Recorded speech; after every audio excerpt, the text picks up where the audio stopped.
Alright mga idol, pork nilaga naman tayo ngayon. Ito yung ating pork limpo. Meron tayong laman ng gabi, may bagyo pichay, may pichay, meron tayong repulyo at ito yung ating mga sangkap. So ayan mga idol, ito na yung ating kawali, may nakalagay ng tubig. Una natin ilalagay mga idol itong ating sibuyas. Ngayon, naisipan ko mga idol, lagyan ko kaya ng kamatis yung aking nilagang karne ng baboy. Alright. Ngayon mga idol, lagyan na natin yung ating pork limpo. Ayan. Lagyan natin mga idol ng kaunting asin. Yan, tapos takpan natin mga idol para mas mabilis kumulo ang atin niluluto. A few minutes later. So ayan mga idol, makalipas ang ilang minuto, ito na yung atin niluluto. Kulo na siya. Ayan. Lutong bahay lang tayo mga idol. Lagyan natin ng kaunting durog na paminta mga idol. Yan. Marami ang ating gulay, kunti lang ang ating karne mga idol.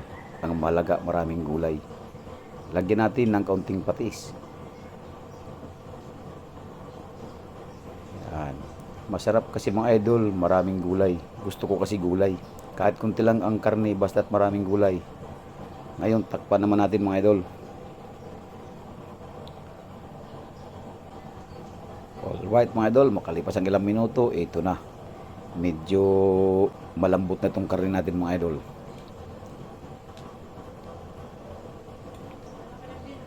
Yan o. Yan, malambot-lambot na mga idol.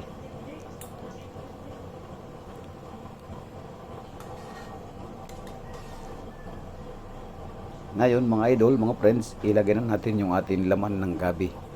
Saktong-sakto lang yan mga idol. Pag lambot ng ating laman ng gabi, malambot na rin ang ating karne ng baboy. Alright mga idol, sa mga followers ko, magandang araw sa atin lahat. Takpan ulit natin mga idol para kumulo.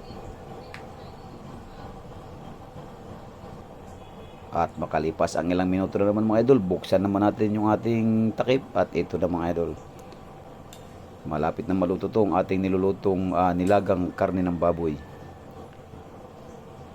Yan, itong ating kamatis, atin naman itong pipisain mga idol para mas masarap. Ayan. Ito ang nilagang may kamatis. Sariling version ko lang ito mga idol. Ulam namin maghapon. Ayan.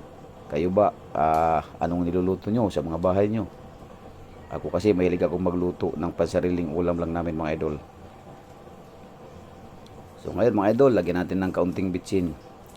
At tatakpan na naman natin mga idol at medyo matigas pa yung ating laman ng gabi. Makalipas ang ilang minuto mga idol, ito. Palagay ko luto na itong ating laman ng gabi. Malambot na ito mga idol. Ating yang ayan o. Yan, malambot na mga idol. Yan. Lambot ng laman ng gabi natin mga idol. Yan ang nagpapasarap sa may mga ganitong luto, yung maglalaga ka ng ganitong ulam. Tikman muna natin mga idol.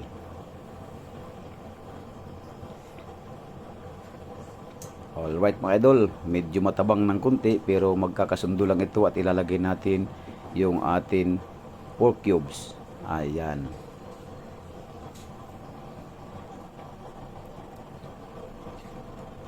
Simpleng luto, simpleng budget. Ayan, lutong bahay lang mga idol. Sariling version ko lang itong niluluto ko at ito yung pangulam lang namin sa buong maghapon.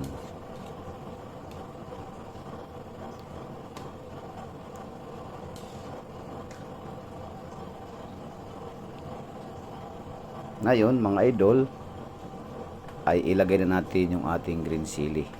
Ayan. Tapos ilagay na rin natin, unahin lang natin yung ating repolyo. 3 klaseng gulay mga idol ang inilagay ko. Alright.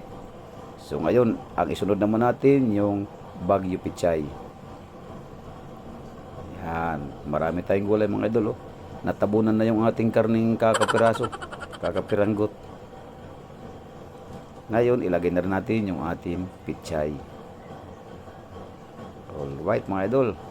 Masarap ito sa sa pagkain at maraming gulay. Takpan muna natin mga idol para kumulo agad.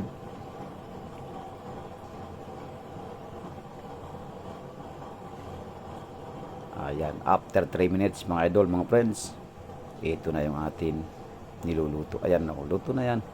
Luto na yung ating mga gulay mga idol. Atin lang bubus-busan mga idol sa ibabaw ng sabaw para magkaroon ng lasa. Ayan. Huwag niyong kalimutan mga idol, mag-share, mag-like, mag-comment, at kung bago ka rin lang sa page ko mga idol at dumaan ito sa wall mo ay paki-follow na rin. Maraming salamat. Tipid budget tayo mga idol.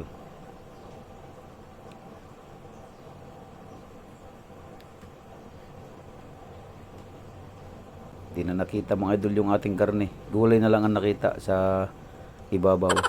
Titikman muna natin mga idol kung tama ang ating timplada. Alright mga idol, tamang-tama na ang timpla ng aking nilagang karne ng baboy. Maraming salamat mga idol. Kung nagustuhan nyo yung video kong ito, huwag nyo pong kalimutan mag-share, mag-like, mag-comment. Maraming salamat. Thank you for watching mga idol, mga friends.